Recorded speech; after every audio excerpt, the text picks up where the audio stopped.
The 2018 Science Alliance, presented by the U.S. Department of Energy, took place October 2nd, 3rd, and 4th at the former uranium enrichment plant site near Piketon, Ohio. The first Science Alliance was in 2010 and was attended by 800 students from 18 local high schools. 9 years later, the event has grown to 32 high schools participating and nearly 1,900 high school students over the 3-day period. Science Alliance organizers developed 14 separate stations focusing on specialized STEM activities. STEM stands for science, technology, engineering, and mathematics. Jeff Pinkerton is the event coordinator. We work with some outstanding teachers.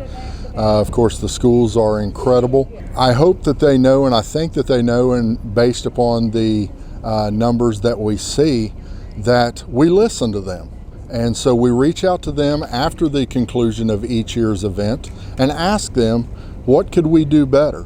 You know, what is it that as we try to do our best to reach out to these kids in ways that are of interest to them, in other words, not so much the avenue of we're telling you this, so listen to us. It's more of how can we present something in an interactive fashion where you get hands-on experience, you have the opportunity to talk to professionals one-on-one, ask them the questions that are important, not to us necessarily. What's important to you? What do you want to know in planning out your career? And so this is about giving them an opportunity to see and experience a lot of different things all in one location. Greg Simonton from the U.S. Department of Energy says Science Alliance is a hands-on outreach tool with a mission. We started thinking about who we wanted to target, and so we looked at high school and specifically juniors because unlike most of the science fairs that you see that focus on middle school students, it took a certain level of understanding and knowledge of sciences to be able to talk about some of our technologies here. So we started looking at the juniors in high school. They're about to make decisions about training, about going to college, about what they're going to do with their life. They also have enough background in the sciences that they can understand some of the complex processes we have. So that's where we started focusing. And then it became, what do we want to do with this event? And so we know it's important to tell the history. It's also important to instill a little pride in our kids in this area. Too many times they get told they can't do things. And so we wanted to instill pride in what was here and what their parents and grandparents' generations built and operated. And we tried to instill in them they can do whatever they want.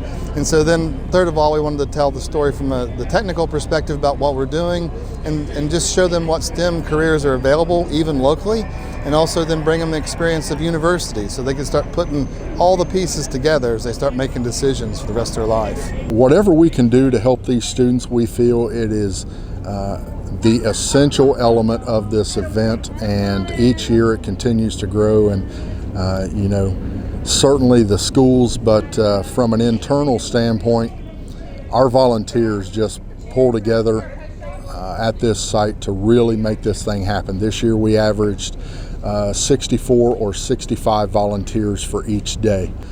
There is certainly a connection within the communities, and we rely on that for our volunteers. We know that they have connections that maybe myself as a coordinator does not, but through this joint effort, it's all about education for the kids. 10 colleges and universities were also on site, as well as Kenworth, one of the largest employers in the Scioto Valley. We're all pulling from the same pool of candidates to fill positions. And so as I think about it going forward, I'd like to see us have some dialogue on some of the obstacles other industries are having to fill in their positions, some of the things that we could do with an event like this to help get our kids ready for working at a Kenworth or working here, or help them along the way. And so I think we actually could have some interaction with some of the other large employers in the area to identify some common things we could work on together. Clearly some technologies are being deployed in manufacturing we may be doing here. Is there something jointly we could do with training? Is there something that we could do that would maybe help each other? So I'd like to see some of that grow from this as well, beyond the interaction with the kids. How did that happen?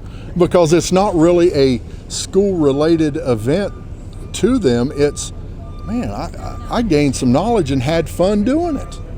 I've talked to some people that really gave me some good information, and it wasn't a school setting. And so sometimes, just getting outside of that parameter of giving them educational opportunities and letting them have fun while they're doing it, that's when it's really neat to see that light bulb pop on. For more information on Science Alliance and other programs, visit the Fluor-BWXT website, fbportsmouth.com. What we're doing to try to preserve this planet history. Y'all have a nice day. Science Alliance 2018.